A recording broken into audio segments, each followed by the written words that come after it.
Happy holidays, everybody. Sorry about that little miscue. Just as I clicked live, YouTube went belly up on me and crashed the browser. So it took me a hot minute to figure out how to reuse the settings. So apologize for my noobishness, but how's everybody been? It's been a hot minute since I've been here. Been a little bit consumed by work, life, and all the things like that were out of balance.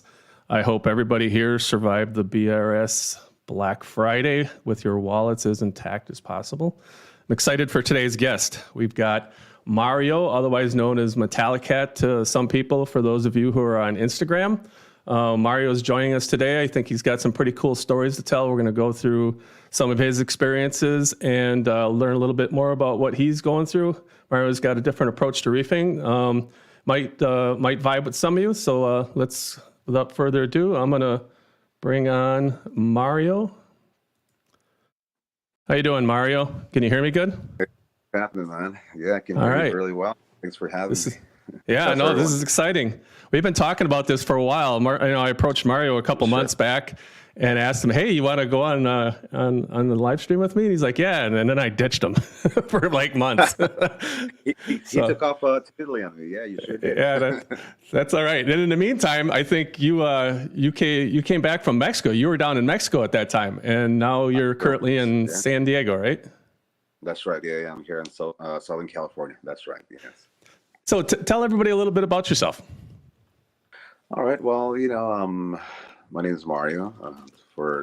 Again, as Rob mentioned, some of you know me by my username Metallicat on Instagram. A lot of people might be wondering where the name or nickname Metallicat comes from, and it literally comes from me being a big fan of Metallica. I grew up with it, and if you guys take a look at the Garage Inc.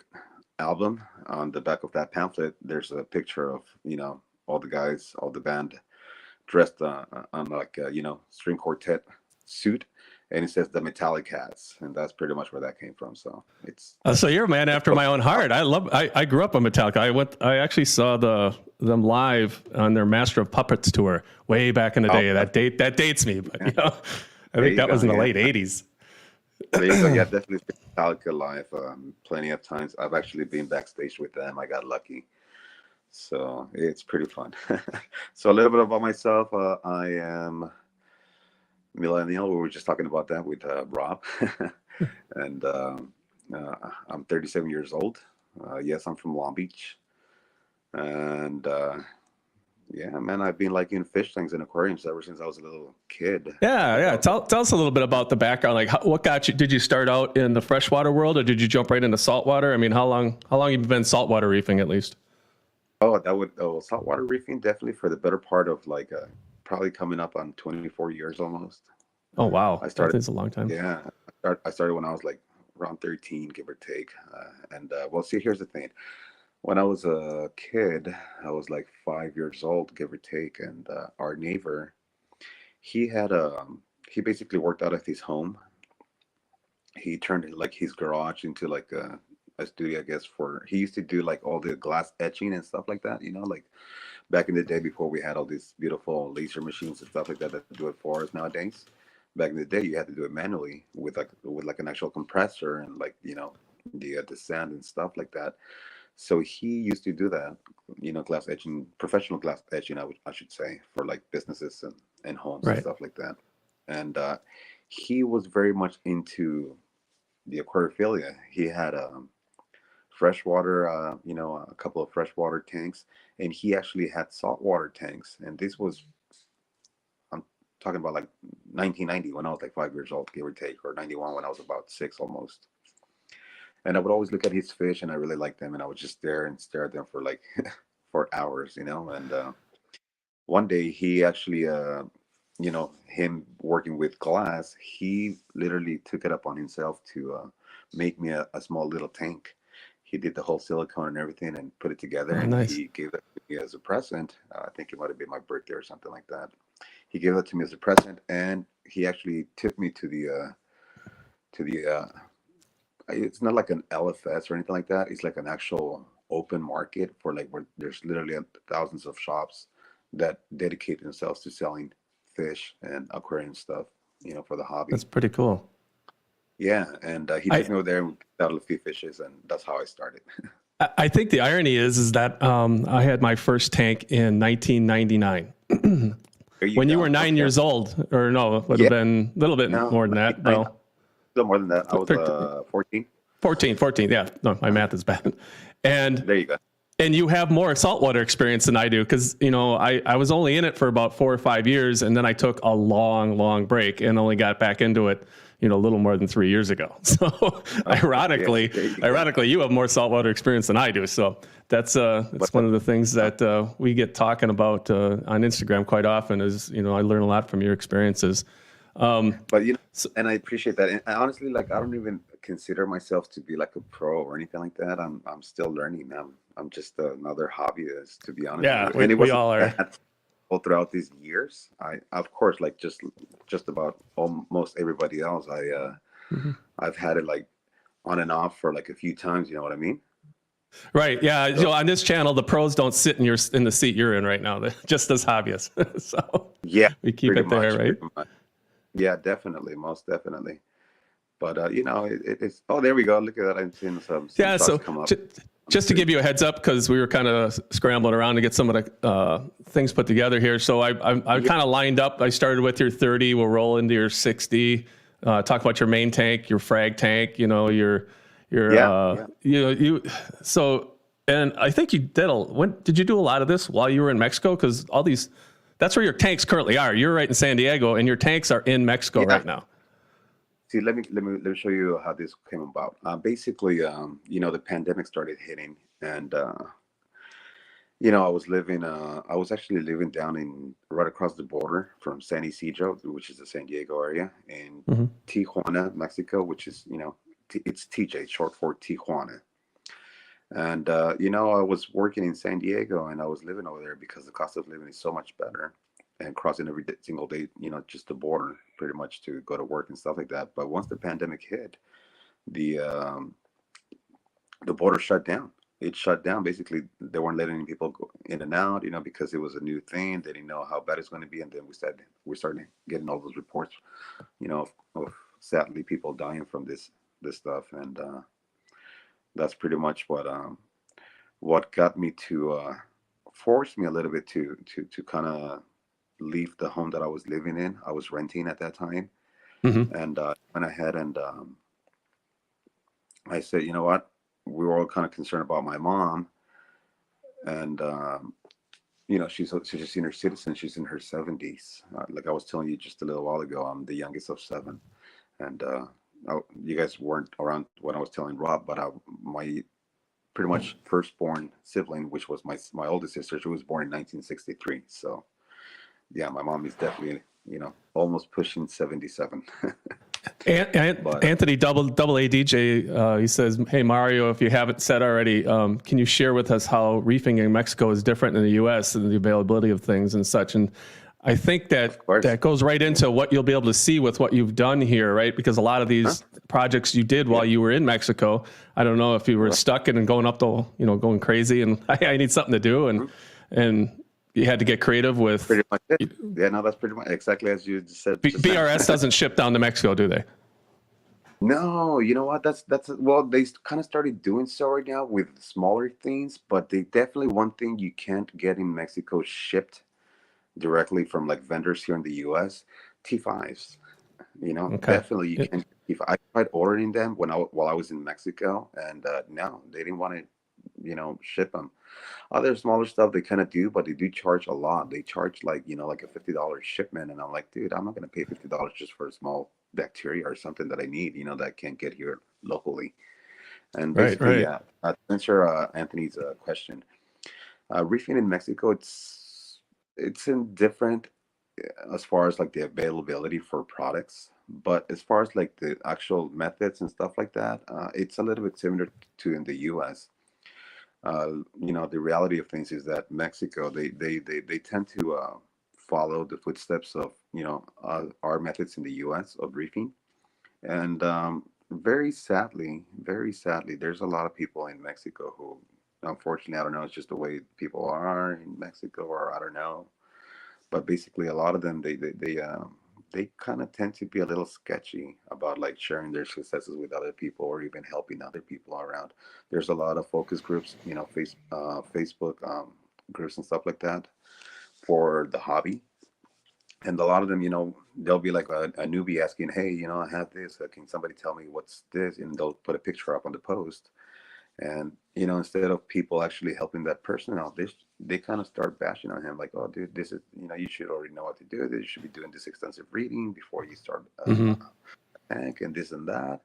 And instead of encouraging him to actually move forward with setting up his reef tank, that, let's face it, is not very cheap at all in Mexico. It's very expensive, and they kind of discourage people a little bit here and there. But the very little people that I actually spoke to and that I would hit him on a DM, I would just go ahead and send them a DM and help him out that way. Yeah, that's one of the things I've noticed about you, at least from my observations on the social media side of things, is you're always willing to reach out and help some people. So that's definitely good. So Yeah, on your I 30-gallon tank, was this one of your first projects down there, or was this tank? Yeah. Basically, what happened, I said I'm going to be stuck over here taking care of my mom for a while, because we didn't know how long the pandemic was going to go, and sure enough, it went for over 2 years, right, as we all saw it. Yeah. So I went ahead and got a little 10-gallon, like I did, because it's funny because my very first reef tank that I started, it was your standard size 55-gallon tank. I was living with one of my brothers. We were kind of sharing the expenses on the apartment. I was paying rent, of course, and I was already working. I didn't finish saying that a little while ago. I started working at a really young age because, obviously life needs and stuff like that. And let's face it, we had a very numerous family, so I was kind of Yeah. forced to do that. But there we go. And You can kind of now this is your 60-gallon project, right? Yes, that is the 60-gallon lagoon project right there. That was the stand that I was in the process of building, what you're seeing right now. And basically, what happened was, I started with a 55-gallon, as I say, when I was like around 13, give or take. Back then, I already had a fake ID saying that I was like a little bit older, so I could start working in the restaurant business. And eventually, of course, as soon as I became of age and I switched jobs, I started using my actual IDs and stuff like that. But yeah, that's how I got started. So pretty much everything I would buy for myself. So I pretty quickly had to learn how to do a lot of DIY stuff because it gets expensive, as you know. Yeah, I see that. How did you go about learning how to? Let's pause that right there. How did you go about learning how to build a tank from scratch? With and I assume that so far none of these tanks. I mean, they're fine. None of them are leaking. They're all good. They're holding together and doing what you thought they would. And how'd you kind of learn or work your way through that? Did you have any, do-overs or start-overs, in the learning process on that? Or, like when I DIY stuff, I screw stuff up and have to start over, especially when I'm doing something I've never done before. How was your experience with that? Yeah, well, I'm not going to sit here and say, hey, mine's came out perfect all from the get-go. No, I mean, none of us are experts, just as you mentioned. Yeah. Basically, the way that I kind of learned how to put fish tanks together was, as I mentioned, that family member when I was back from when I was a kid, he used to build his own tanks. I would never see him buy already a professionally made fish tank or an aquarium. He would actually build them all himself. So I was always, I don't know. I always had that ever since I was a little kid. I've always wanted to like open up the radio, even if it wasn't broken, just to see how it ticks, what makes it go. You know what I mean? So I Right. was always curious like that. I was kind of inclined to be that kind of way ever since I was a kid. So I learned some of it from him. But the only mistake that he did that I saw back in the day, he wouldn't leave a gap. If you saw that little where you pause there right now, there was a toothpick right there. Yeah, right. Yeah, back on there. I could scroll back a little bit. Yeah, there was a toothpick on that, and basically that's to leave a gap between the actual wall and the floor. That's basically called the injection method. Basically, you inject in the glasses your silicone, and once it hardens, obviously, it'll Yeah, here we are. actually. There you go. Yeah, you see those right there? Those are actually toothpicks. That's to leave a little 2 millimeter gap in between the wall and the floor. Okay. Obviously, it'll bond stronger, and it'll be better that way. Precision tank building, right? Pretty much, yeah. Well, I try. No, it's all good. It's all good. And what made you choose the black silicone? I actually kind of regret not going with black silicone on my tank that I had built for me. I didn't I'll be even honest approach with having you. the skills to do that. Yeah, definitely. To be honest with you, to me, it just looks a lot more slicker, more. I would say a little. I don't know. It just looks a little nicer, like more professional. Like I like clear silicone for certain things, but for my tanks, I don't know. It just looks more elegant. There you go. That's the word I was looking. I think it looks a little more elegant. Yeah, And I agree. yeah, and seeing And pictures of like these water box aquariums and stuff like that on BRS and stuff like that. I'm like, it just gave me ideas. I'm like, yeah, definitely want to go with black. It looks nicer. yeah, I do like the look. And you put the your own sump together down there. Yeah. That looks like a heck of a nice thing. And then talk to me a little bit. You're even building your own. I mean, I My own built light a fixture, canopy, but I haven't gone through and built my own light system to that extent. There you go. Yeah, no, I'll be honest with you. Like any other old school reefer, I'm a very, very much of a liking of metal halides and T5, as you can tell Yeah, right those are there. halides in there, and you got fans on them. And No, those are actually 50-watt LEDs. But yeah, I do have some oh, are fans they? on them as well. Okay, all right. I have like 4 spotlight LEDs on that Royal Blues, 50-watt Royal Blues. It's amazing. Where did you source all that stuff down there? Okay, see, like the ballasts and stuff like that, I could buy it locally at a regular electrical shop over there, and then the T5 stuff like that, I went to this place down in Mexico City. Excuse me. Basically, they sell all the stuff for the hobby, and then a lot of these, I learned later on down the line that a lot of these people they actually drive up all the way to the border to Tijuana or TJ basically, and they have family members or whatnot that will cross the products over across the border to them to TJ, and then from there they drive it all the way back to the Mexico City. Of course, they drive in big bulk, with this big old trucks, and that's how a lot of them. That's how they got started. Pretty much, I'm bringing a lot of this stuff across the border from the U.S. Okay, yeah, it's pretty. Most of the stuff. It's pretty savvy, and so I mean, estimate if you didn't mind. I mean, what do you got into that tank? As far as, your money wise, I mean, put a nice low boy 60 together, got your own stand, your lights and all that. I saved a lot of money really by building it myself. I guess the material down there for as far as like wood and stuff like that is not as expensive as it is here in the U.S.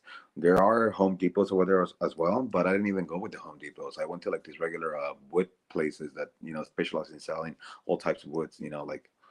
And Yeah, and did you do any like reclaiming of materials, like reusing of existing stuff that you had laying around, or? Yeah, actually, that 60-gallon got recycled into my frac tank, which I'm sure later on we're going to be able to see later on. Yeah. Okay, I didn't know that. Okay, so the 60, you recycled it literally and made it into a frac tank. That's all right. You guys, you'll have to see that. So it's pretty well done. I really like it. And actually, I did not know that you recycled that, and that's amazing because talk about low cost, and it doesn't have to be breaking the bank, right? And not to mention you don't throw it in the garbage or. Definitely. So basically, like the only hard part was obviously, taking all the silicone off and doing all that. That's my building of my stand for my the big Reef tank, my big display tank. Your big that display. one is actually, yeah, that one's about in meters about 2 meters long, about 1 meter wide, and 42 centimeters tall, which translates to about just under 7 feet, or about 7 feet almost, long, and just under 4 feet wide, and about maybe just less than 16 inches tall. Paul asks, what do you typically do how's your approach to nutrient export? Yeah, definitely. As later on, I'm sure we'll be able to see down the line. Basically, I use Chato, and I also I rely a lot on the protein skimmer. Now, the protein skimmer, I do, believe me, with the way things were with COVID, obviously, kind of tight. And of course, I would love to own the Nios Quantum 300, but that's like over that. I think it's like 11 or 1,200 bucks almost, right? Something like that. Yeah, a good size skimmer for a tank like that. They don't give those away. Yeah, no, definitely they shear down. They're pretty expensive. So I went and bought a cheap, a skimmer locally over there in Mexico, and all I did was put a pump into it, and I the color pretty much. I went ahead Okay. instead of the old-fashioned needle wheel impeller. I went ahead and did like a little sandwich one, like a double layer, pretty much. And sure enough, it worked really, really good. That double layer broke the actual whatchamacallit. Sorry, give me one quick second. Yeah, yeah. So I see that you did all your drilling on your own, and I see you even did your own. I can't remember I it. sure did. Euro I did brace on that. there. Yeah. I was doing the Euro, yeah, I was doing the Euro brace right there. Yeah, definitely. I drilled all my holes. I did all the Euro brace, the top and the bottom Euro brace. Now, prior to that, I obviously had to paint that floor white, matte white. So I painted the floor matte white with the, like 7 coats and stuff like that. And Mm-hmm. then I had somebody help me flip that glass over so it could obviously look that way it looks right there. And then from there, the second thing that I did was the very first thing I did was go ahead and glue the Euro brace, the bottom Euro brace, and then I had somebody just kind of help me hold the walls, while I was putting the those braces, those corner braces. That's a very very handy tool to have, and thus mainly more commonly used with carpenters. Carpenter. Yeah, I seen it. So You made some yeah, clever use of tools there. I was wondering how you actually located those clamps Euro on braces like clamps. that. Yeah, some corner clamps. Basically, those are very very handy, and that's how I got those together. But yeah, and then the final steps, as you can see right there, I went ahead and finished. Oh, that's my refugium bucket right there. What you're looking at right Yeah, I now. was going to ask you, what is that? So I seen Yeah, that there, and that's so what do you got going on in there? Is that part of your nutrient export type of a deal there, or what do you got? that's true. Yeah, definitely. Later on down the line, on the other pictures or whatnot, yeah, it might come up here. You'll see it. That's on my Instagram. That's there. It is. It's in the sump there right now, and I joked about it saying that night light, it helps me see at night, and also to export my nutrients. Yeah, right there. That's there it is, right there. You see it right there. Yeah, that's it. Of course, that was brand new, so you couldn't. Right now it's full of Cheeto, and the light doesn't spill out like anymore. Okay, okay. Very nice. And that's a nice way to keep it Yeah. contained and whatnot. How many gallons is the sump that you put down underneath that main display of yours? That one, I say down is like 80 gallons or 75, something like that. Of course, I don't have it full all the way up, but there's at least a good almost 60 gallons of water in that sump, 55 at least. Yeah. And walk me through Yeah, that's what one you of my did with friends the who didn't know. yeah. What'd you do with the light hood for this main display? Sure. Yeah. Reflectors are really, really expensive. They don't come cheap. So I was trying out right there what you saw right there with those, that was 4-inch PVC pipe. Mm-hmm. And basically what I did, I went ahead and, obviously use some clamps, again, these are our accessories from, there you go. You can see the channels right there. And those are PVC reflectors. I made those myself. I cut those Okay. in half with regular saw and some clamps. So I went and did that, and then for the I believe the T5s were actually like I want to say like 3-inch or something like that, or 2-inch PVC, and then the big one it's stretched out 4-inch PVC. I basically went ahead and heated it up and did all that. And right there, I was testing out the T5s, and that was it. That's all I did. Yeah, You know that what I turned mean? out pretty good. And did you So yes, did you have access to a par meter, or do you have any idea what kind of no, light it's just? I'll be honest with you, and maybe a lot of people are gonna laugh. That's okay. I've never touched a par meter in my life. Yeah, no, And it's what you not see the in that measure to picture right there, success. those I are mean, plugs, only plugs. yeah, let's be honest. Most of us, who've been reefing long enough, went many years without par meters, right? Because they weren't readily available at a hobbyist level To cost, be, and now they to be, are. So, yeah, definitely. To be honest with you, my par meter are my corals. Those are my all par right, meters. all They'll right. tell me That's what they like, what they don't like. pretty much. It, That's yeah, what I go by. if you're into it and you got the experience, then go for it if it works for you.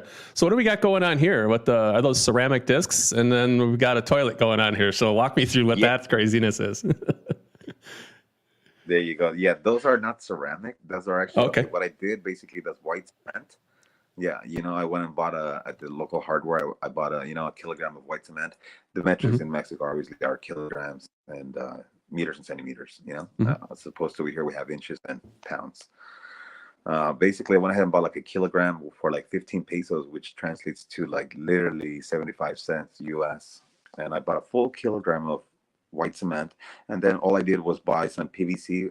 I believe that was like a 1-inch PVC pipe, and I have a regular saw, a table saw, and I went ahead and cut the little PVC to the width of those little discs that you're seeing right there, those plugs, you'd say, and then with mixed the white cement, filled them up, got them all nice and all that stuff like that. I dried them out, and then I took them out of the basically the PVC, and the reason why you see the toilet right there is you put them in the tank of the toilet, and obviously they have to cure. You have to change the water daily on that stuff, in order to cure them so they can be safe for the reef.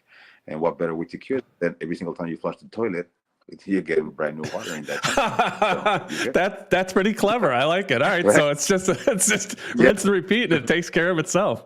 That's pretty clever. Repeat and sure thing. I have to say that's one of the most clever things I've ever seen. I love it. There you go. And what you saw here is the semi DIY skimmer as well. Okay. And is that like a deep sand bed that you have there? Okay. Okay. So I like sure do. I didn't go bare bottom on the top, but I do strongly believe on the on my actual I do believe on deep sand beds. I don't know, a lot of people don't like them. I personally love them because it does help keep nitrates on check. Yeah, like an anaerobic zone, right? Yeah, pretty much. Yeah, you set them and forget about them for like about 9 years, and when it does come time to actually change that, it's pretty simple. Actually, it should come out fairly easy. You turn off all the circulation and just put it out and be done with it. Right. Yeah. Just so it doesn't contaminate the water either side. That's my mineral mud right there. Okay. I have on top of that, and what's funny is I had to replace one of those big dishes for my mom because I totally used that when I stole it from her kitchen. I stole the bacon dish and put the mineral mud in there, which is actually that's carib sea. Mineral mud. Yeah, that's what it's called. Carib sea mineral mud. And I do have a Brightwell Aquatics bio brick on top of that. Yeah, for a good bacterial diversity. My game are Jabo. Yeah, don't shame me my game. Those are Jabo return pumps. Okay, yeah, very nice. They work great. I service them quite often. I will do I go ahead and do a rinse on them with muriatic acid. I think you and I might have talked about that before.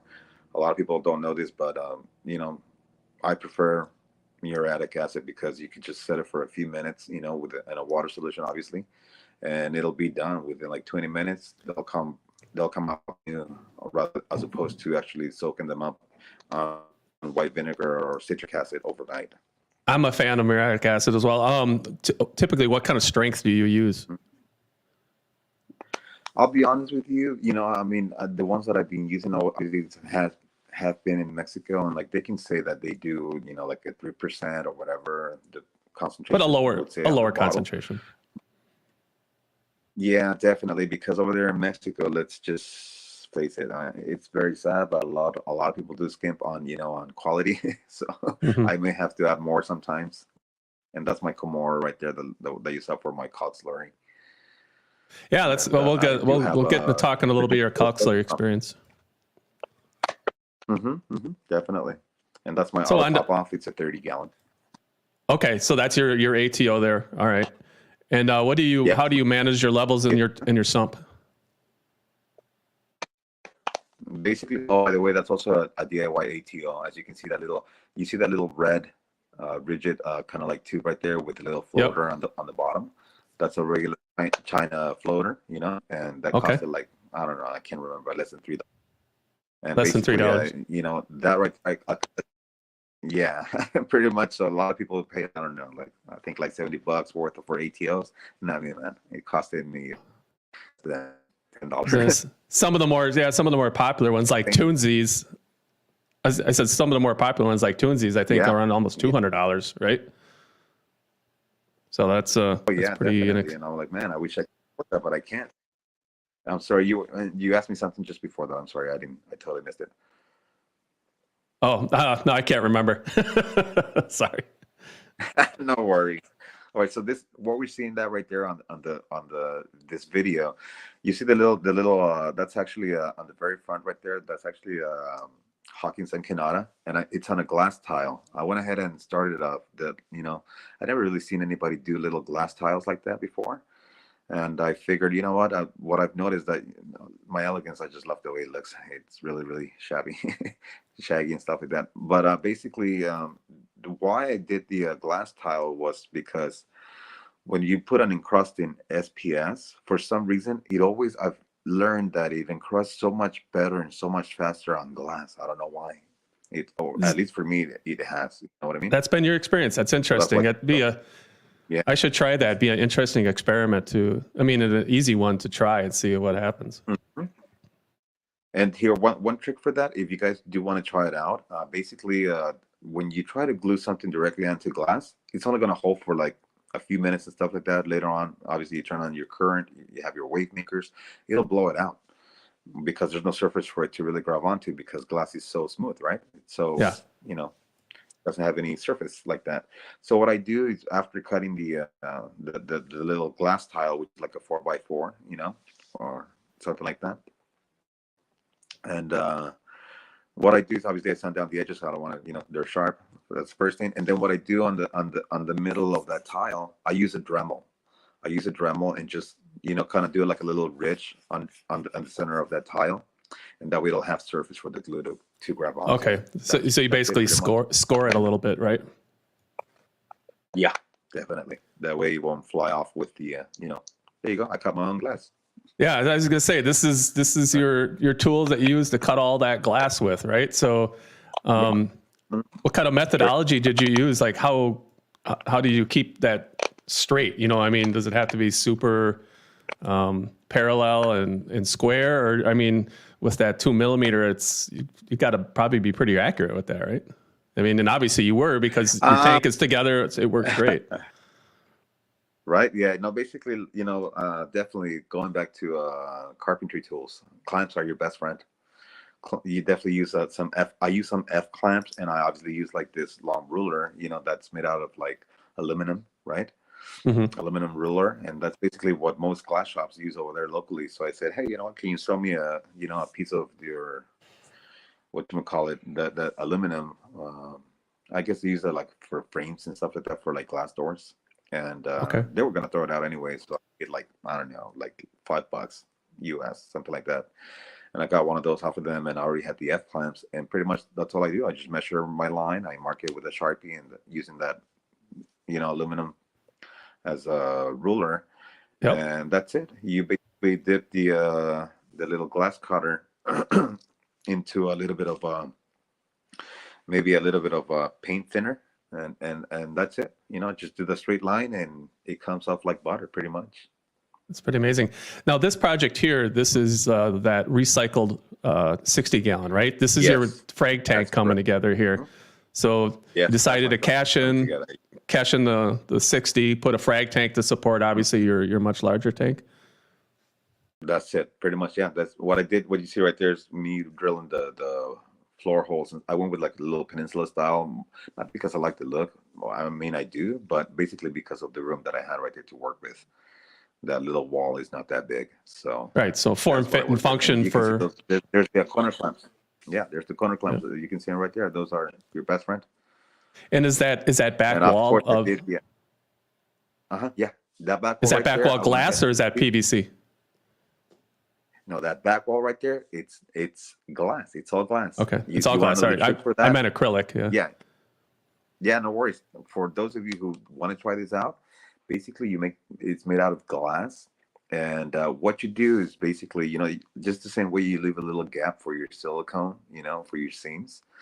Basically, what I do is I use vinyl. I use vinyl on that, and I went ahead and did the whole glass with the vinyl through the inside. And I went ahead with the ruler, cut the little edge where I'm going to go ahead and put the actual silicone. And pretty much the silicone kind of seals the actual vinyl so it doesn't get water damaged. And you look at it, it looks professional. It looks like it looks like it's acrylic, pretty much. Okay. Yeah, yeah, it did have that kind of acrylic look to it. You're right, it did. And then you plumb this into your main tank, right? That's correct. Yeah, it's all running off the big display tank, and it's one thing that just really I can't wrap my head around, and that's probably the DIY land again. Testing it out. I changed that setup actually. The final one is different than that actually, but I was just testing it out. Yeah, yeah. So And something just figuring out as you go along. Mhm. Pretty much, yeah. And like I said, I don't have any part meters or anything like that. So I just the first is the eye test, and then there you go. Finally, I got it the lighting correctly, and there's all my glass tiles with little mother colonies right there for grow out. And I started actually selling some corals over there in Mexico. That was the whole purpose of why I put the little frag tank to start selling over there locally, because a lot of people will actually hit me up and ask me, "Hey man, I really like your tank, this and that, or do you have any pieces? Can you cut off a little frag or something like that?" A lot of people started asking me, so I just went ahead and set that up, and that's how I got started on selling a few frags here and there. So we're talked a little bit about source. How do you source corals down in Mexico? I mean, obviously we all know how to do it around here in the U.S. There's a million Right. and a half actual coral vendors, and then there's the hobbyists that are kind of dipping their toes in the. But what about in Mexico? How did you get a hold of all your corals down there for this? Pretty much the same place where I would go and buy all the stuff, like like the name brand stuff, like for supplements and stuff like that.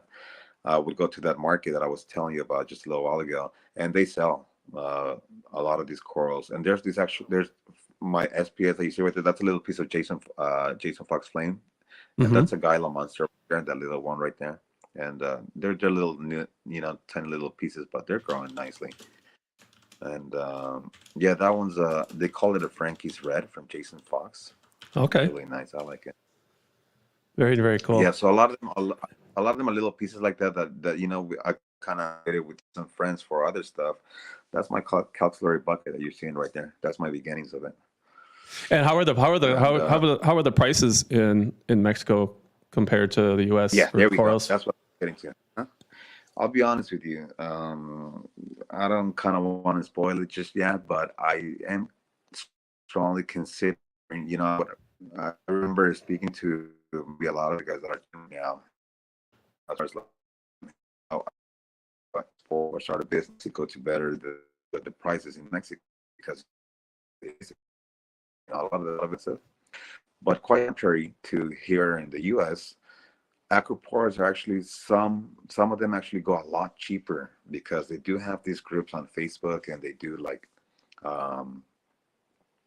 like in eBay we have this whatchamacallit, this way of buying where you can actually go ahead and bid. That's pretty much auctions. There you go. They do some auctions and stuff like that, and a lot of these pieces I was able to actually pick them out really cheap in auctions on Facebook, through Facebook groups.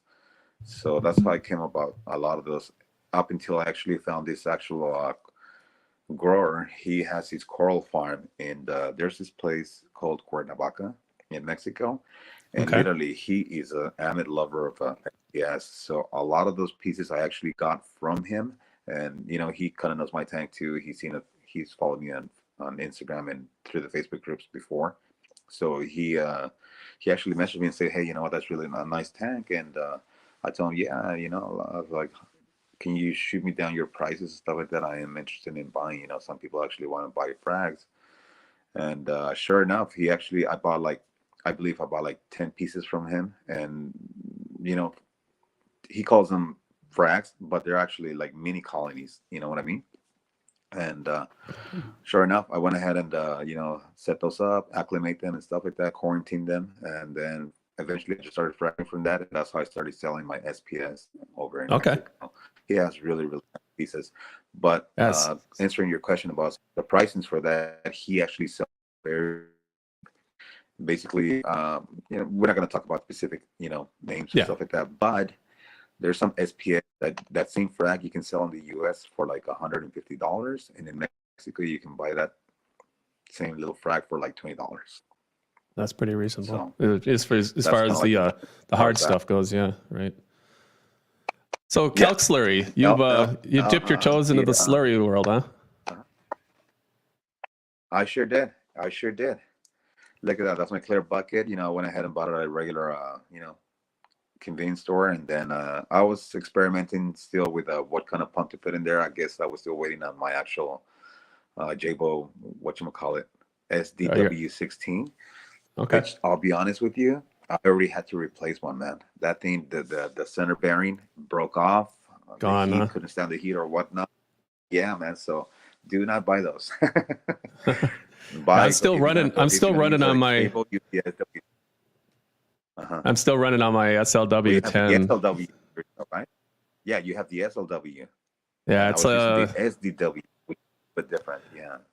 when I was looking at your video the other day, I was kind of curious that I had to look back on my page and say, oh, yeah, when did I put that thing in slurry? And I think it was like 540 days ago. So it's still.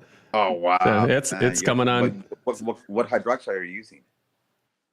I'm using 2% calcium hydroxide. No, but I mean, which one are you using? That Vitacal from that?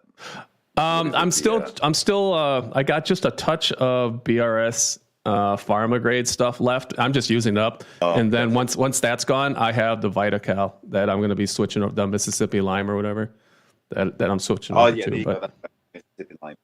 A lot of people are Yeah, probably going to hate me for this, but that's okay. I mean, I'll try to see if I can source it to you guys once I head back to Mexico and arrange to come back to the U.S. Basically, the most used thing in Mexico, the most famous thing in Mexico is basically, as we all know it, tortillas, right? Uh-huh. And tortillas are obviously made out of corn. And the one main key ingredient that's used in I guess the dough for the tortillas over there, a lot of people may not know this in the U.S., but it's actually calcium hydroxide, aka kalkwasser, food grade.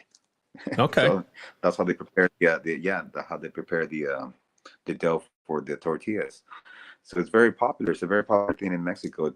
It's like beans or whatever, stuff like that. It's very accessible, is what you're saying. Pretty much, yeah. So I went ahead and looked at all these different places and stuff like that. And eventually I came up with this vendor that, has a very, very good food grade calcium hydroxide. And I said, hey, I want to give it a shot. I want to try it out. And so like, how much would you sell me? So like, well, I do sell by bulk. And he sold me this 50-pound, sack, which is like a 25-kilogram sack for like 170 pesos. That's basically under $10, Oh, good Lord. So, yeah, he delivered it to me to my home, and sure enough, I started trying it.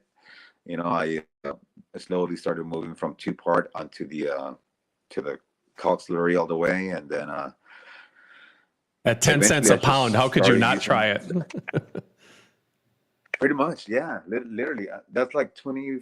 That's like, yeah, something like that. It's like 25 cents per kilogram, something like that. I forgot the conversion, but anyhow, it's dirt cheap, basically. And the only thing that I did have to do, my saturation on that, I went ahead and bumped it up to 6%. That's all I did, and it works like a charm. The only reason why I increased it to that is because of the calcium. I was having calcium issues where it was dropping a little bit more with a 4% solution, so I bumped it up to 6%. And my pH holds steady. It doesn't bounce back and forth. It's like on a good day, usually it holds like around 8.5, 8.4. Okay. And I tried shooting for 8.3. And for a little while there, like I was sharing through Instagram, I was able to maintain 8.3 pH and 8.3 KH. But that only lasted so long because obviously, like Chris Meckley said, once your tank, starts removing all that carbonic acid from the water through the caulk slurry, pretty much the calcium hydroxide, it balances out on its own. And obviously my cage started climbing up, and there's just no ifs or buts about it. I can't do anything about it. It just did it automatically. And finally, I was able to land at around 8.5 pH, and my cage holds steady at 10.2. And how are you currently, or how were you measuring your carbonate hardness? I use Your Yeah, I use Saliford. I Saliford. use Saliford test kit. Yeah, basically, Hanna checkers, they are expensive in Mexico, but now that I'm here in the U.S., I do plan, of course, on buying all the equipment that I need, and obviously, I'm going to travel back to Mexico, so I'll just fly them with me, and I'll take them in the plane and take them back. Because But at this getting a point, it's hold of safe to those assume in you Mexico didn't save all that money and then blow it all on a controller, right? no, no, no, no, not at all, man. I wish I Good. could, but No, if it's you ask all me right. for plans, it is in the back burner, definitely. If you ask me for future plans, just because of the basically me being away from home. Well, that's actually my mom's home, but I consider Right. it my home because I was there for so long. Particularly being away from my Mexico home and coming back into the U.S. to obviously work. I mean, I gotta obviously earn dollars and stuff like that. It's not the same earning Mexican currency. I mean, you'll never be able to buy the stuff that you need, with the wages over there. It's Right. just Right. Yeah. So it's yeah, kind of sad. you got to take stock of your budget and work within that, and it is what it is, right? I mean, we all have Pretty a much. budget, so and Yeah. this is But if you ask me, you're really good at showing us how you can do more with less, and I think that's a great lesson to take away very from this. much, and I was kind of forced to do that. Yeah, I was kind of forced to do that because again, because of pretty much, obviously I kind of had to budget myself for a lot of these stuff, and you know, I and to be honest with you, even prior to that, when money was good, and before prior to COVID, money was okay, and even then, I still always believed that, hey, man, I mean, why am I gonna pay over $1,000 for this piece of equipment? Like, I can see how it works, how it takes. Can I do it? Can I have the same function at a much cheaper price? And that's how I started going about it. I say, you know what? I want to be able to spend that extra money on corals. You know what I mean? Yeah. That was my thing. So that's what I wanted, and that's how I started kind of doing that. And then again, the like the small stuff like that skimmer. The way I see it right now, it performs almost as good as that Ferrari of a skimmer that we know as the Quantum. Right. And I Yeah. like it. It works. It's doing the job. I change it.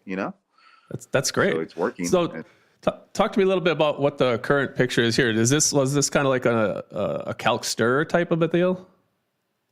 Yeah, see, that was the very first beginning. That was for my 60-gallon lagoon. I didn't Okay. need something so huge.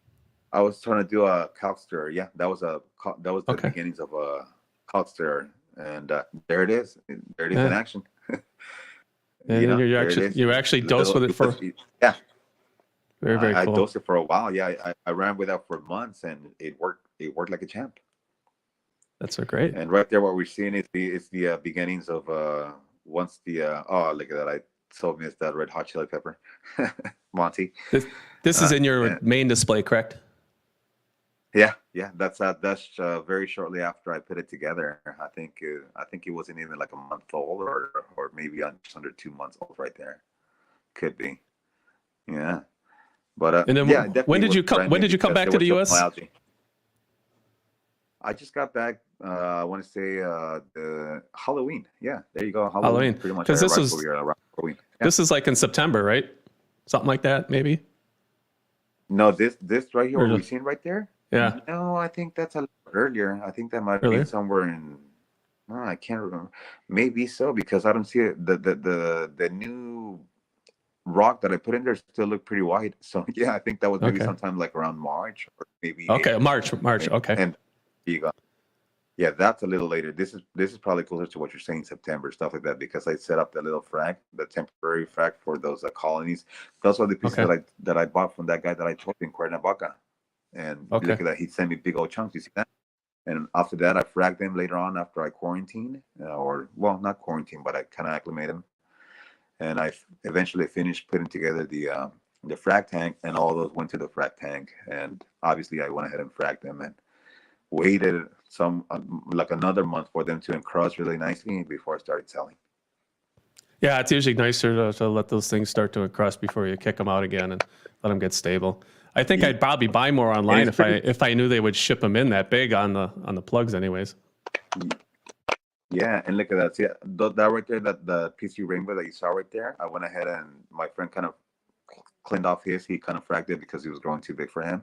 So he gave me little chunks, little arms here and there, and I put them all together like that.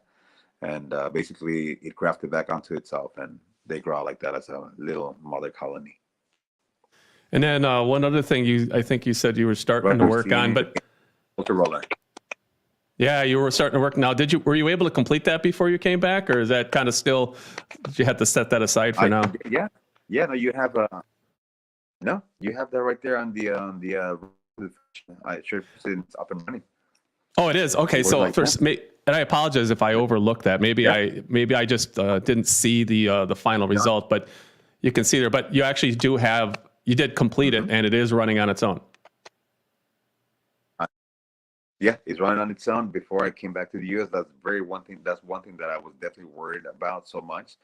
Is like, no, there's not going to be anybody around to switch out and wash my filter socks. So I said I got to change this quick before I leave, and I kind of just came down on the fly. I had like a deadline to come back because as I mentioned for work, I had to be over here in person, so I rushed as much as I could to get that together and going. Right. So how are the tanks doing in your absence? I mean, who's taking care of your tanks now that you're in San Diego? Yeah, let me go ahead and put pause on that for a second. I'm answering your question right now. But what you saw right there, that's a dye. And with my iPhone, I actually sacrificed. It costed me an iPhone screen to shoot these videos for you guys, the underwater videos. Yeah, man. Like I've done it before, and then it will hold for like a little while, and I could shoot video like that. And but this you are braver than I am. Was kind of so yeah, I replaced the screen because of that. It kind of had a little short because of the water, but it's still working. And to answer your question, I do have friends over there that own aquariums, and the local fish stores, and obviously they do service maintenance for other clients, and someone that's who's doing the maintenance on my tank right now while I'm away. Okay. Yeah, it looks like you got a lot of variety going on in here, and once this thing has some time under its belt, it should grow up pretty good. Yeah, a lot of variety of aptaceas. Yeah, you name it, they're all sizes. A lot of variety of aptaceas. Maybe you could get some named ones going on, eh? It could be a new thing. Yeah, man. I feel like I'm starting new strands over there, man, of aptaceas. No, basically, like in anything, that's the worst pest to have. And I did buy some the Virginia nudibranchs, and I don't know, they disappeared. I bought like 4 of them, and obviously for that big old tank, it didn't do anything. But I do plan on actually buying maybe 10 of those. Or over there, they're a little expensive, not as expensive as over here, because there's actually people who literally reproduce them over there, and they sell them a little bit cheaper. So I'm gonna get an army of those, and let them take care of that. Oh, look, that's my Walt Disney and my home wrecker right there. That's a Velita, and that one I don't even know what it's called, man, but somebody gave it to me, and it's growing nicely. Anthony says he sees aptasia selling on eBay for $40 a piece, so he thinks by his numbers you're sitting on a pile of cash. Good, man. I start selling them. I'm down. Send me the link. I'll sell them. Right? Back to the 30-gallon. That's the first one. After it's just tip it up with a little frag tank. Yeah, it's just looping through again. That one was actually nice. I kind of. Yeah, it does look like you got a lot going on, and it was a DIY. Yeah, for a 30-gallon tank, there's a lot going on here. Yeah, I sure did. I did my rocker for that one. I went ahead and did a lot of caves upward like that. So if you can see, kind of like the, I guess, how in Italy they have back in the day they had the Colosseum, they have those beams. Yes. Like that. I kind of went like that. It was I like that one a lot. And then I went ahead and I put together that stand with leftover wood. Pretty much, that's as you can see, and then there's the final product all painted. Just reclaiming anything that you can. It's that's awesome. So where do you see yourself going? Going next? Cycle. Okay, where am I going next? Yes, definitely. That's a really good topic. basically, after I start obviously working and getting back the level, the ship back on level, I guess I should say, Hmm. financially, I do plan on going. I want to get all the nice little equipment for my actual big display tank and stuff like that because I'm away for so long, and not really because I really want it. More or less just to make maintenance really, really simple as possible, as automated as possible, I should say. I do plan on getting the. I don't know if a lot of you guys have checked it out or not, but I've been doing some research, some extensive research, I should say, on the what is it? The Mastertronics. What's it called again? They're testing stuff. I forget that Oh, that's your alkalinity like and the Dosatronic, the Mastertronic, the Utronic. Alcatronic. Yeah. Yeah, yeah. They have their automatic water tester for you. And I was looking at that one and I kind of liked it and I almost took the plunge on it. But then I actually went ahead and saw the Reef Bot Lab. And I was like, man, this one is, to me, it looks nicer because it does more tests of what's closest to me. A lot of people, I don't know if you haven't asked me yet, but maybe I can share with the people out there. And if you guys have any questions, you can always hit me up on, through Instagram on my DM.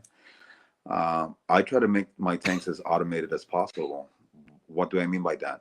As far as like keeping my alkalinity, my pH, and obviously my calcium, I use the calc slurry, right? So basically, what I do is And you're doing I it. You're doing it without a like controller. pretty much, yeah. Oh yeah, Yep. without a controller. The only thing that I have was just all I bought was this very cheap China pH monitor, but it wasn't. It only lasted for so long, so I relied pretty much heavily on using that as a guide, and also the Saliford pH test kit. I bought just like a few of those, and I was just testing constantly, every hour, so I can kind of see for like the first. I want to say like the first week, I tested very constantly, and once I saw that my tank was already holding at that level that I wanted, I just let it go, and pretty much from there, like I said, just the same way I use my corals as a part meter, it's the same way I use them as a pH meter because I look at them and they're going to let me know if they're happy or not. So that's what I do. I'm a believer of having a trained eye Yeah. when it comes to the health of my corals or any living organism in my tanks. I just either watch my Yeah. fish, they're okay. Controllers are great. I don't care. Monitoring's great, but nothing beats looking at your tank and keeping a pulse on it. We started definitely, yeah, and like just like I guess like this been said before by by God rest his soul, Jake Adams, and Chris from ACI. I like being the controller, just the same Hmm. way as they are. They would do for their reefs. And honestly, the only reason why I'm going automated is because obviously I'm back home in the U.S. and I only plan to traveling back to Mexico like every so often, like every 3 months or so, just to literally just like on my days off. Like if I'm working Monday to Friday, I'll leave Friday evening. I'll fly down to Mexico and come back on Sunday evening so I can show up to work on Monday, just so I can do like the big maintenance as far as like doing the water dip with Hmm. muriatic acid for all my pumps and changing out hoses for my dosing pumps and stuff like that. That's like the main thing for me, so I can keep ticking. But I do plan on buying the ReefBot Lab just so I can kind of have those results straight on my phone. On your phone, yeah. And one thing that I really, really have been, you know, uh, fiddling around is ozone. Uh, That's on my I tried list. ozone a very long time. Yeah, definitely ozone. And the reason why is because let's face it, I mean, honestly, it hasn't been brought up, but I'll go ahead and say it now. One thing that I really, really miss is being able to start a fish tank with real live rock. And I'm talking about like straight out of the ocean into your tank. That was the best thing ever. No ugly stages, none of that. I never got any ugly stage with real life rock up until I started Right. using this fake, you know, man-made rock. So, back in the day, being local to Long Beach, I had pretty easy access to Fiji Life Rock, and that's what I would use. That's what I would use basically for all my tanks back in the day for like reef tanks. Right. I would just literally go and buy a Fiji Life Rock, and sure enough, and the way a lot of people they call it Life Rock, and it's not really Life Rock anymore because they take it out of the water and they go ahead and wrap it in these newspapers, which is damp and stuff like that. But by the time you're home, dude, that thing's already good as that. Might as well just throw it in a bleach, Yeah, bath. there's some Restart definitely over. some significant die off for sure. But I think there's probably some, there's viable bacteria on there, but it's not. It doesn't seem to be as good as the Fiji rock that I remember either. But it's arguably better than nothing. Yeah. Do you I guess what I do you foresee your shipping, like you get shipped, and I'm sorry, you were kind of breaking up a little bit. Go ahead. Yeah, we're having some audio. I don't know if it's my internet connection is bogging down or whatever, but apologize. I do hear a little audio clip in here that I'm not sure. Do you have any longer term plans on like moving all the tanks back up to where you are currently, or you see them down there long term, or? Yeah, here's the thing. Moving a tank like that, yeah, it's just not going to happen. It's way too big, and there's unless you take it, by I rent like a moving truck, and it's literally from Mexico City all the way just to the border of the California. It's a good 36 hours. So it's not happening. It's a lot. So you'd probably be more likely to employ these skills and rebuild from scratch than move them, I suppose. Pretty much, yeah. And then another thing, I can't really sell it off because there's no way nobody's going to go ahead and buy everything together as it is, because it's so expensive. Obviously, I put a lot of hard work and money into that, so nobody can really afford it to buy a big fish tank like that all at once, in one shot. And if you do piss it out, everybody. It's very sad to say, but in Mexico, most of everybody were like, "Oh, that's too expensive. Can you give me a little bigger discount?" I'm like, "Dude, I'm already discounted a lot as it is, so why even bother trying that?" Yeah. So basically, and my mom does like the fish tank, and right now it's been a little bit of downhill with the maintenance, a little issues here and there, but it's tough. It's tough. Yeah, it's tough, because I need to buy this equipment that I'm missing for it. I do definitely want to get more circulation in there. I didn't finish answering your question. What are my future plans? And my future plans are definitely the very first thing right now. The year plan is to order more wave makers. I need more water movement inside the tank so it can lift off all the debris from the floor, so it could go into that roller mat. And basically from there, I do plan on getting a UV sterilizer. I've only used UV once in all these years on a prior tank. And honestly, I took it off very quickly because it didn't really do much for me. I didn't see any, or maybe I just got fed up or too impatient and I didn't let it do its thing. I didn't get many results back then, but now I'm just kind of like seeing all this stuff, and I'm like, I'm looking at some tanks here and there, and the one that really kind of inspired me to actually go back and try out UV was Ryan, Chummingham's Reef, right? Ryan Chummingham, yep. He has a great tank. Yeah, he can grow some corals. Yeah, look at his tank, man. He good, man. Those are reef goals right there, right? It looks so nice. And not only that, he's really good. He's really good at fixing corals too. Yeah, he does. Well, obviously, because his medical background, he knows a lot what to do, So, yeah, I mean, he has a lot of stuff that, obviously, tissue and stuff like that. Yeah, he's pretty savvy with all that stuff. I pay attention to him for coral health. If you look at his videos, yeah, definitely. You see, he's got these huge UV fertilizers on the side of his wall, and I'm like, dude, those are huge, So I kind of touched base with him. I pinged a few ideas off of him, and he told me, he already kind of gave me the recipe to try out the UV for my tank. And sure enough, I do plan on doing ozone. And as far as ozone, I have obviously looked at the nicest ones, which is your Ozotech, right? But they're expensive. They're too expensive, and you know me, I'm gonna figure out do a DIY on that, right? That'll be interesting. I'll be paying attention. Admittedly, I did splurge on an Ozotech, but it's still sitting in my basement, and my goal is this winter, at least before the spring, to have that in use. Yeah, honestly, like the reason why I'm doing it is because number one, more flow in in my tank, so my floor can stay clean like that. I mean, a lot of people see it. Obviously, once it's freshly cleaned and vacuumed, it looks so nice and fresh, right, and white. Now the tank being so new as it was, it's just coming up on 1 year this next month. On the 25th of January, it'll be a year since I got that tank up and running. And like in anything, most tanks, in my personal opinion, they really start taking off after like the second year or 2.5 years. That's when they really start taking off, because by then they're really are mature. That's my Yeah. personal experience, at least. I So always had a basically, fantasy once of. I do, I say I always had a fantasy of that after within the first year, my tank would be this amazing thing, and all I did the first year was yeah, mess stuff up and really, and make mistakes, and it wasn't until my tank was 2.5 years old that it's really starting to come into its own. exactly. I ain't saying it's great or it's done, but I can it's starting to look more mature now, and I'm starting to feel like, hey, I'm getting somewhere. There you go. Yeah, you just uploaded a short video a few days ago, I think, on your Instagram, and I'm like, man, that looks so cool. I just like all the way how you're polished. Just, oh, man, it's really nice. I like that.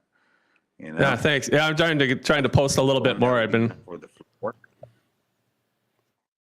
Yeah, for the yeah, what? definitely. I kind of, for a second there, almost had the idea of doing that. For a second there, almost had the idea of doing that for my floor on my display tank. But then I started thinking, I'm like, star polish are really, really aggressive. This thing auto coral is really, really kind of hard. Yeah, they might So I take kinda over have that. some areas. Yeah, I have some Yeah, I and have some I maintenance don't that'll want come to along with that back wall, but I think for now it's good. It's manageable. Okay. For Yeah, to sure. be honest with you, what I kind of do want to do like a little mat with like SPS, like some encrusted Montes or stuff like that. Yeah, they're like like the little nicest ones, like like do a little mesh of like the compound Monte and stuff like that. I think that'd be a great nice idea. one. I think that would look cool. I've only seen that once or twice, and not to any great extent. But a back wall encrusted by Montes would be pretty sweet. If you can figure it out, if anybody can figure it out, I know you can. Definitely. Yeah, I'll try. It'll take some time, obviously, but I'll try to do it. I'm gonna try to do that. And going back to what I was saying, um, the main reason why I'm actually trying all the or open to trying ozone and UVs again and all that stuff is because I want my tank to be as clean as possible. I was looking at this video on YouTube. I don't know, a little time back of a coral farm. I forgot what it was called. I'll look it up. But this guy I think it's Massachusetts, he has a coral farm. And I'm looking at his farm, he's going through his tanks, and I'm like, dude, this guy doesn't have a little cinch of algae anywhere. And it's all clean like that, like, because obviously, algae are our worst enemy for us, at least, the news on Right. algae. And we have to be scraping left and right. And like, this guy doesn't have it like that. And I'm like, kind of like looking little by little, like, rewind it and pausing. Sure enough, I saw him. He has a ozone and he has UV. So obviously, I think that's what helps him out, break down all the detritus and stuff like that with the ozone. Right. I've had a couple of conversations with some people that have had some success with ozone too. So like I say, I know I watched Than from Tidal Gardens did some really good videos on his ozone, and that's definitely was an inspiration for me. That, I literally have watched all his videos on his new farm with Than. Yeah, man, obviously big model, and big shout out to him for sharing all of that, because that obviously has given me a lot of ideas of starting a little.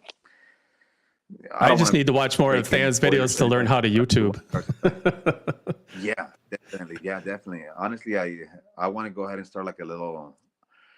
I don't want to do it much as a business, to be honest with you. I want to do it more like because of the love to this hobby. I want to start off like a little coral farm, on a smaller scale, for just kind of like for me, and just to share it with other enthusiasts. Like, right. Hopefully, I'm hoping to get relocated back in right across the border in TJ, and I'll be working in San Diego once again and cross the border. And I'll go ahead and get. I do plan on getting all my licenses again, like, import, export, and the sites permits and stuff like that. So hopefully, I can grow some little corals and spread the love and share that with reefers over here in the U.S. You know what I mean? Obviously, the great thing about the U.S. is that we have this overnight shipping or even same day shipping through different places. You know, within a few hours, it'll already be over. I don't know, a few states up. If the plane, yeah, Amazon has really FedEx and all that stuff. They fly out every day. So hopefully Yeah, I can make that happen. So I can put a little up, you know, at a more affordable price. nice. Yeah, we'll keep a pulse on that, and then, like I say, reach out if that becomes a thing. And I'm sure some people would love to get in touch with you. Hopefully, yeah. And to be honest with you, I want to do it more or less because, you know, before anything, I'm a big collector. And obviously, you know, as long as I can make a little side money, you know, obviously, aside of working my regular job to where I can pay for all my stuff, you know, my hobby, pretty much to where it kind of pays for itself, then I'll be happy. That'll be my goal right there.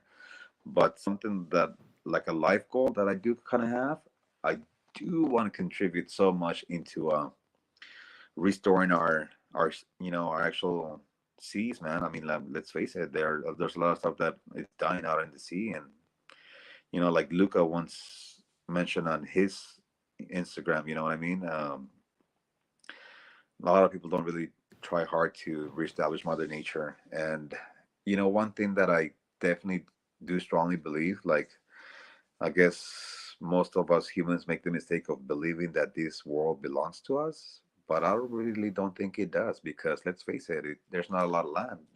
It's mainly a big body of water, the ocean. So I strongly believe that this world belongs to the ocean, not to us humans.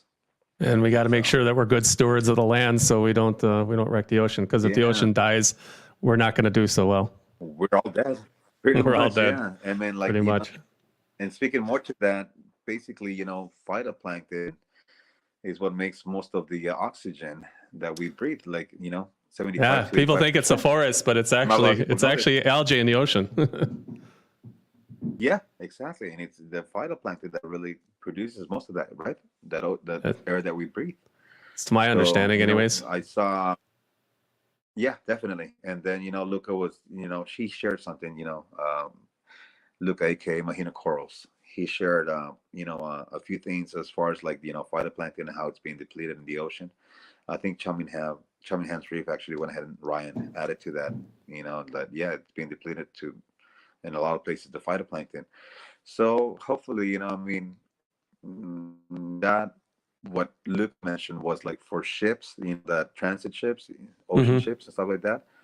If they can make that movement where they can force them to literally have to go out and dump all this phytoplankton in the ocean to reestablish our oceans, I think that'd be a great thing. You know what I mean? I honestly believe it will. It would Yeah, just we've gotten good do at it so much better, culturing. it would so much more air. Yeah, they're talking about Yeah, doing it for definitely. That's another thing that I do. biodiesel and I mean, all kinds of things. right? Yeah, yeah, definitely. And I gotta say, you know, you and Anthony, man, you guys can definitely harvest some nice phyto, man. I seen that. I'm like, man, kind of makes me kind of jelly. I'm like, man, look at that. Truth be told, Anthony's better at it than I So am. good. We'll do we're talking about doing a follow-up phytoplankton, maybe just a straight up IG live or something like that. But the follow up to that, and Anthony's definitely got more skills than I do at that, so I'll give him props for that. But yeah, I enjoy doing it. I definitely enjoy. I've had The some one that I want success to with get it. my hands on, yeah, yeah, it looks really good. And the one that I definitely want to get my hands on, that, you know, I definitely saw Anthony that he's harvesting, is the I forget what he told me what it was called, but I think something about Galbana, I think, something like that. Isocrisis, yeah, Isocrisis galbana. Yeah, Yeah, yeah. There you go. The one, the golden one. That's the one. Yeah, yeah. yeah, yeah. That's I that's really want to actually get my what hands on that. I never actually tried that one before. That's the one that I can't grow to save my life. I've tried, failed. I've had some successes, but and ironically, that's the one that the aquaculturists who are growing, you know, any kind of shellfish or pods and things like that. That's what they're growing the pods on. Is that That's what is I heard, yeah, right? Yeah, it's that eat that better, right? The like copepods eat that one better, right? oh yeah, 100%. They can eat that better. It's very nutritious. The next one is Tetrasomas, and then actually the least favorable out of any of those is Nanocolapsis, which gets sold everywhere. And that's just Supplements? yeah. Oh, perhaps. just a cash Yeah, that cow. one's just like the most common one, right? Pretty much. Yeah, it's easy. Yeah. Granted, it's the You know, easiest to another grow. thing that But uh-huh. And that's one thing I had to do. I had to give up my phytoplankton here because I could keep up with it. I think. So I actually went, I gave it to one of my friends that's a local shore over there in Mexico, closer to where my fish tank is located. And I told him to continue the culture. And I haven't really touched base with him, but I'm pretty much sure he killed it. I don't know. He, that's so unfortunate. But it's pretty easy to restart up once you get a hopefully you culture. guys out there. Oh yeah. One thing that I am concerned about, to be honest with you, and hopefully somebody can give a little more insight on this, is me wanting to try the ozone and the UV at the same time. Obviously, with a good controller, I didn't finish saying what else I wanted to add, which is definitely a good controller as far as monitor or a good ORP monitor is what I need basically. And that one I do want to have it basically like a name brand one, because me being so far, I can't rely on a DIY controller for that, because I have a lot of money riding on that tank. So no, we're not doing that. Yeah, that's a good idea. I'm buying a So name anybody brand out one. there, you can find Mario's link for his Instagram page in the description of the video. If you have some experience with UV or ozone and just controllers in general for what he's looking for, reach out. He'd be happy to talk to you. Yeah, there you go. And I guess my concern, if hopefully you guys can answer this question for me, I want to go ahead. That was my main concern, why I didn't want to try it before, because I read somewhere, or at least one or two times, I read it, and that I was like, dude, I want to culture my phytoplankton and still, dose it to my tank. So I want to see how valid is that statement that ozone does actually kill phytoplankton. Does it kill it all the way, or does it kill it to a certain extent? Can I still use UV, ozone, and still dose phytoplankton on a daily basis to my tank? I guess that's the question that nobody had really been able to answer. I couldn't say one way or the other if it kills it or not, but I firmly don't believe that phytoplankton will perpetuate itself in our tanks. With ozone, I strongly believe that it will survive, because let's face it. Out in the ocean, there's ozone, right, on a daily basis. That's why some areas or regions or whatever, the sea is like super super clear. Obviously, we have ozone, so right, and there's a lot of phytoplankton. So my regular thought would be that no, it doesn't kill it, or if it does, it only keeps it on check to a certain extent. So I want to try it out, but I just don't want to end up with all these extra nutrients later on down the line in my tank, because guess what? Ozone did kill the phytoplankton, right? But I guess what I'm trying to say, I would see it more, killing it off in a closed system, because obviously our fish tanks are closed system. They're not, Well, that's what I was saying. Ocean, so that's my. Yeah, with the phytoplankton, because of our closed system, it's been my experience or perception, either way, that the phytoplankton doesn't perpetuate itself in the tank, and you still have to daily dose it. Now, some of it may last for a little while, but if you stop dosing it after one time, it's not going to be there after a while. It's just going to slowly fade away on its own. Yeah, for other reasons. Okay. At least that's my perception. Anybody else can weigh in. But, yeah, I guess that answers my question. Oh, cool. But you bring up a great thing. It's to me, it seems I'm curious enough to learn more about ozone before I stick it in my tank and understand fully what it's going to do and what it's not going to do. But I might have some homework on my own. There you go.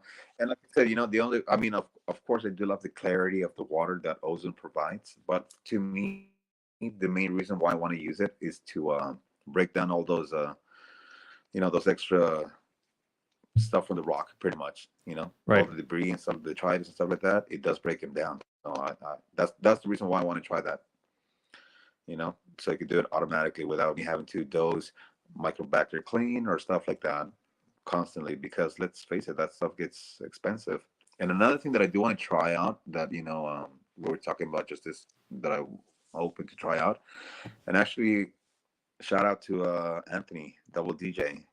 He has been lagging it a little bit on sharing his whatchamacallit, updates on his bacteria. He started his own bacteria. He bought the kit and stuff like that, and hopefully he can give us an update on that shortly on his Instagram. That'd be great.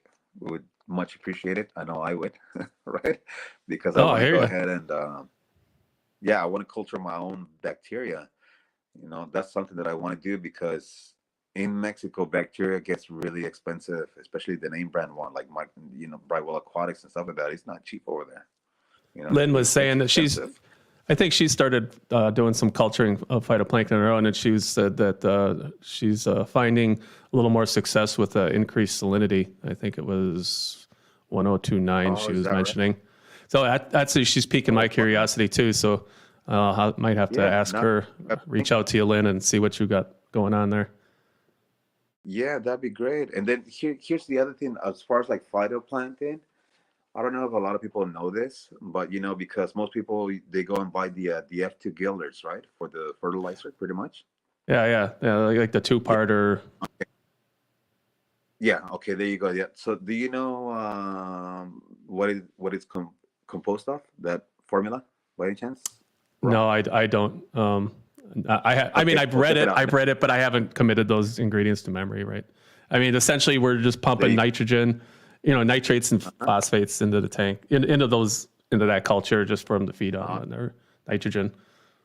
So, There you go. So yeah, basically, what I was trying to say is that there are three formulas of that F2 gillards, and there's the A, the B, and the C formula.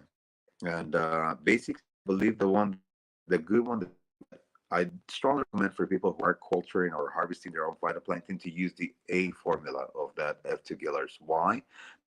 Because that one contains cells.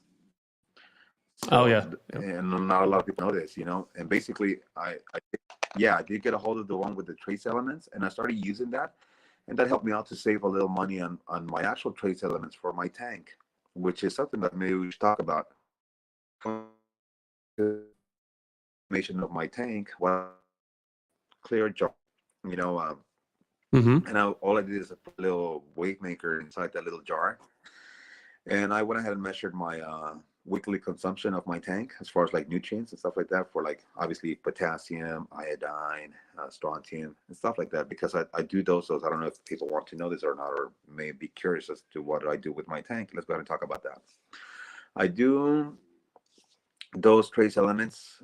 Mainly, I do iron, potassium, I do strontium, I do iodine, and for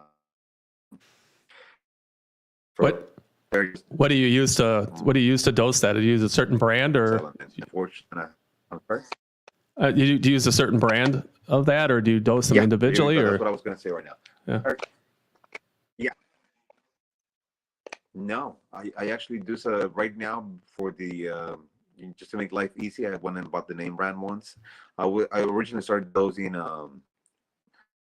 the AB plus, AB plus. But to be honest with you, after examining the AB plus, it looks great and it works awesome. It has a nice little color to it, that everybody posts, pictures or whatever on, or short videos when they dose it. All it is food coloring, man. That's You're not getting any extra nutrients of that little greenish color. When you put Yeah. into it's food coloring. It's all it is, really. You can buy that at any store, very cheap, because the actual trace elements are clear. Right. So. Right. After examining the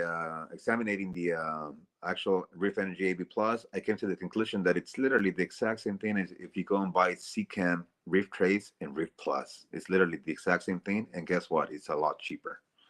So, in case you guys want to check it out, want to do a little research on it, you'll see that you'll find what I found basically. If you go and buy Reef Trace and Reef Plus from CCAM, it's the exact same thing. Now they do have the Aqua Vitro fuel, which is also good. But to be honest with you, when you buy them separately instead, Reef Trace and Reef Plus, it's still cheaper, and it does have a little more elements in there from what I saw on the Okay. on their data sheet. So that's what I do right now for the ease of just being done with it. So basically, the way how I calculate, there's that picture right there. You can see it on the bottom left corner there on the back. You can see that little clear jar right there. And no, Yes. it's Yeah. full With right the there now, red, with the actually. red lid on it. Mhm. That's the one.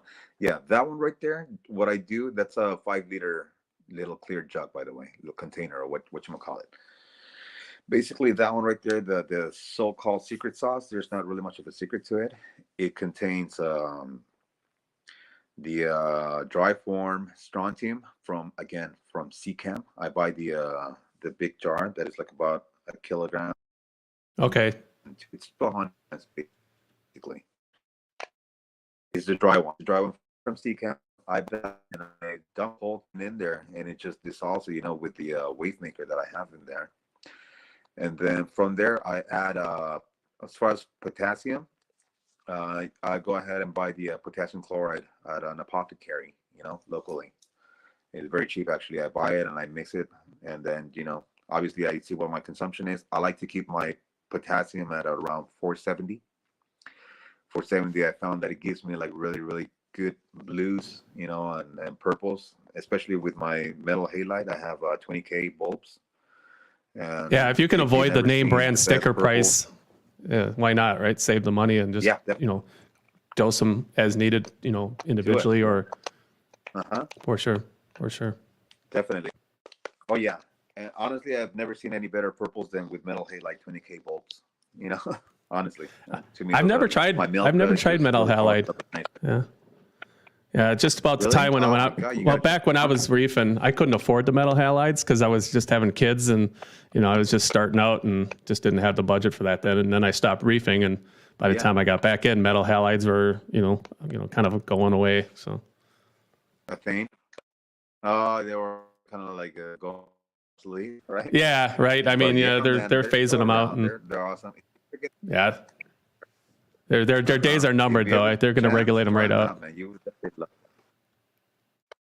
for sure, for it. sure. Yeah, true. But until they stop making, definitely gonna keep it for sure. I mean, I have to, But Oh, going back 100%. to what I was saying, finishing up talking about the jar right there. Yeah, definitely. So I buy the potassium at a apothecary, and then I mix it myself. How much do I mix? Honestly, there's no formula on it, but I just went ahead and followed the. I tried following the guides of the calcium two-part mixing, DIY one from BRS, their formula, and Hmm. it kind of didn't work. Eventually, what I did is I just did the full kilogram for the gallon of the potassium, and it works like a charm. At least for that one that I'm using. I'm not saying go out and buy it at your local apothecary, a kilogram of this stuff, and dump the whole kilogram into a gallon of water, because yours might be more concentrated. So don't do that. But for me, the one that I have local to me, available over there, it worked that way. And basically, I calculate the consumption, the weekly consumption, which was 160 milliliters a week, in order to maintain a 470 potassium on my big tank right there. So I went ahead and did obviously the formula, as far as like, okay, so I have 5 liters, that's 5,000 milliliters. I'm dosing 100 milliliters a day, 10 milliliters every hour for 10 hours each day, obviously. And, you do your calculation. Okay, so I need this X amount of potassium. Yeah, I've been Because thinking about. I that need to little get a thing will potassium test kit. I've never measured it before, but I have many conversations recently, and more people keep Mhm. talking about potassium, and I'm like, yeah, maybe I should be measuring this and Potassium is just see great. at least see where it Yeah. is, and yeah, for Yeah, sure. what I use to measure potassium is the Salifert test kit. It's the Salifert potassium test kit. It's cheap. It's very affordable, and it's reliable. I like it. I've not heard And bad things about my Salifert in general. yeah, no, they're good. I mean, I like them, to be honest with you. And I find a lot of people read iodine. It's really important. I I seen that. I don't know if it's just me or whatnot, but when I dose iodine, my yellows are not much nicer in the tank, to be honest with you. And also, I've seen my LPS getting a lot more fluffier with iodine. Then that's when I use my iodine to you will go with the 0.06, but I bumped mine up to a 0.08, and then from there I just went ahead and went the full tilt to 1.0 Okay. on my iodine. And ever since I did the 1.0 on ever since I did the 1.0 on my iodine, it's just been working great. I mean, my corals are a lot fluffier. All my LPSs are a lot fluffier, and They do like more elevated magnesium, which is another thing people might wonder what my levels are or where I keep my levels. I will go ahead and talk about that in a little bit. But you know, they do help keep a little. I guess I've learned that with a little higher magnesium, LPS do kind of extend more. I get more extension on them. They get a little more, you know, like especially torches. They'll reach out further up, you know, their arms or tentacles or whatever. But you know, without getting too sidetracked here, that's how I calculate on that little jar right there. Basically, you calculate your weekly consumption, and then you however many. This one is five, again 5 liters, 5,000 milliliters. It dosing at 100 milliliters a day. It'll last you Hmm. 7 weeks, right? Pretty much. So you know, you just go ahead and add the whole thing. Okay, for 7 weeks, so it's 160 times seven, whatever it gives you. That's however much I add into that jar, and the same goes Right. for iodine and for as far as you'll be very surprised that I only add one 500 milliliter bottle of Reef Trace and one 500 milliliter bottle of Reef Plus. I add very little. I don't add too much of that stuff because it does give you a lot of algae. Obviously, as we all know, you know, the more trace elements and amino acids you add in there, it'll bloom some algae on your tank. So Yeah, I I've keep had those some kind of a little bit problems in with check. dosing some things. At times, they've kind of what I suspect caused maybe some, unwanted blooms of cyano. But at least Right. more You know, so with the definitely. So what am I thinking, the amino acids and whatnot. yeah, it's basically the amino acids that will do that. Basically, they'll definitely give you're dosing too much, you're gonna get algae and cyano, and basically all that thick greenish algae, I guess I should say.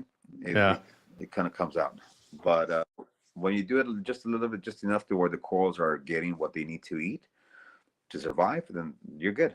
And going back now to my levels, what do I keep? Okay, nitrates, I shoot for two ppm, and I try to keep them at that. To be honest with you, and also since we do feed very little on that tank, I only feed twice a day, and just a little tiny little dab. You know, that's all I feed. I do give nori when when I'm there, and my mom's been feeding my fish. All this since I came back, and she does feed them very little. I already told her, hey mom, this is just a little pinch. This is all you're doing, and I do that on purpose so my fish can actually graze at the rock because Oh yeah, force we them do to get do their algae there. job. Yeah. Oh yeah, I'll definitely force them to do their job for sure. They're fat, they're nice and healthy, so they're not starving to death. Yeah, they didn't So I they didn't keep look. my nitrates at yeah, yeah, they're working nicely.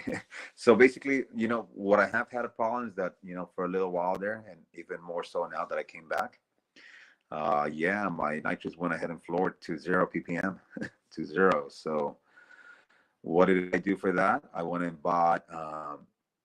You're all familiar with Coral Essentials, how they have their phosphate up and the nitrate up, right? Right. And then if you look at it, if you look at the label on the back for your nitrates, it says potassium nitrate. Like, oh, okay, well, man, let me go ahead and get some potassium nitrate. Sure enough, I went ahead and again hit up one of those apothecaries, and I bought the whole kilogram of potassium nitrate. And there's this little formula that I found online on Reef to Reef, I believe I found it. And it was a pretty nice little formula to ask you what your volume is for your tank, and then how much you're gonna mix of your solution. So I went ahead and what I did is mix 200 grams of potassium nitrate into 500 milliliters of RODI, and that's how I did my additive to my nitrates. And sure enough, I went ahead and added 50 milliliters of that solution that I DIY solution that I did, and it raised my nitrates back up to 2 ppm. So, That's pretty. That's I would call that a pretty and pretty low nutrient system. hmm yeah, definitely. So I keep my nitrates at 2 ppm, and I do keep my phosphates at I try to keep it balanced to 10% of that, which is what it should be. If your tank is actually balanced, it would normally be 2 pp. I mean, I'm sorry, 10% of whatever your nitrates are. Calcium, I try to shoot for like 390 to 420 max. I used to keep it at 450 back in the day, but after seeing, this nice conversations with Chris Meckley, the one that he did with Reef Bomb and Devin, you know what I mean, Yep. for Reef Buttes. Yeah, those are great conversations right there. And I went ahead and, try to come down now. So, you know, I keep my calcium between 390 and 420. I keep my KH, or at least I try to do it, no higher than 8.3. But let's face it, with the calcium, yeah, I find that very hard to do. If I reduce my calcium dosing, my pH, yeah, I can have it at 8.3, but my calcium will drop. So in order for me not to supplement calcium separately, I'm just gonna have to live with the fact that it's sitting at 10.2 for my KH. My magnesium, I used to run it at 1450 because of my LPS, Mm-hmm. but not anymore. I run it at 1350 nowadays. So that's pretty much where I'm at, with as far as my levels. Iron, I don't have an iron test kit, to be honest with you, but in case you guys were wondering what I use for iron, for actually a little bit of a long period there, I was using the two little fishies, Julian Strunks, Okay. iron. Yeah, I'm not That's sure. it. I'm Yeah, not sure but that that there's one any has, real reliable iron test kits out there. I'm not, that I've heard of. there's one. Yeah, there's one, Is and there? actually, I really found one. Yeah, I think it's made by like Fauna Marine or something like that. Okay. I'll have to check it One of out. those. I think it's made by Fauna Marine, and the reason how I came around to that one is because, when I was doing my little research for my water automatic testers, you know what I mean, like the Mastertronic. There you go. That's what I was trying to say. The Mastertronic for Focustronic, or what it is? Yeah, Mastertronic. Um, and then I went ahead and actually looked into the ReefBot Lab, and I like the ReefBot Lab better because that one actually does test for iron as well, and I think it tests for iodine, and I don't know. There's like maybe two or three more different ones that the Reef Lab does better than the Mastertronic. So I decided to go with the ReefBot Lab, and obviously I got to save up a little bit of money for that and eventually Yeah. install it. Yeah. And it They're does have an definitely, test kit what do you right want there, to so call that's it? like, What do you want to call it? uh-huh. A luxury item that definitely a time saver, but they don't Yeah, give them away. it's definitely a luxury, to be honest with you. But for me right now, it's more of a need, again, because I'm going to be Yeah. residing back home here in the U.S., and my tank being away so far in Mexico, it's going to be a need for me. So unfortunately, I do have to take the plunge on getting Yeah. that for sure. Maybe to help And you I'm do a gonna, better and I job do in plan on taking, managing the people that are taking care of your yeah, tank for yeah. you. Yeah. Oh yeah, definitely. And one thing that I couldn't get right now into this the material that you have right there is basically I literally yesterday just went ahead and purchased a big water reservoir, one of those big containers, because I was having somebody go in and pick up the water for me from this one place where they have the zero TDS, nice Hmm. RODI water, and it's been a little bit of a hassle for them to go back and forth on picking up this stuff up for me. And basically, what I've done is I bought this container, which is like 250 liters, basically, and I already called the guy up and everything. He's gonna go and fill it up for me. You know what I mean? Okay. So So that go ahead. one last question, because we're kind of running a Huh? little on time here. No worries. Um, Yeah, what salt do you use? Instant Ocean Reef Instant crystals. Ocean reef From the crystals. beginning, yeah, from the beginning of my reefing hobby, it's always been Instant Ocean. I'll be honest All with you. right. A lot of people, they speak great things about Reef Pro, all these, what is it, Coral Pro, whatever it's called, from Red Sea, I believe, and all these other ones. And I never bothered using any other one other than in Ocean. And even back then, they didn't really have Reef crystals, just the regular one, the purple one, the regular Instant Ocean one. Right. Yeah, that's the one Yeah, I did on purple my first tank as well. container. But I mean, there's so many choices out there nowadays. I Yeah, think you can make any salt work. It's always a good topic for, just, hey, what salt do you use, and just give you a pulse, like salt is salt to me, but whatever definitely. works for you. So cheap. So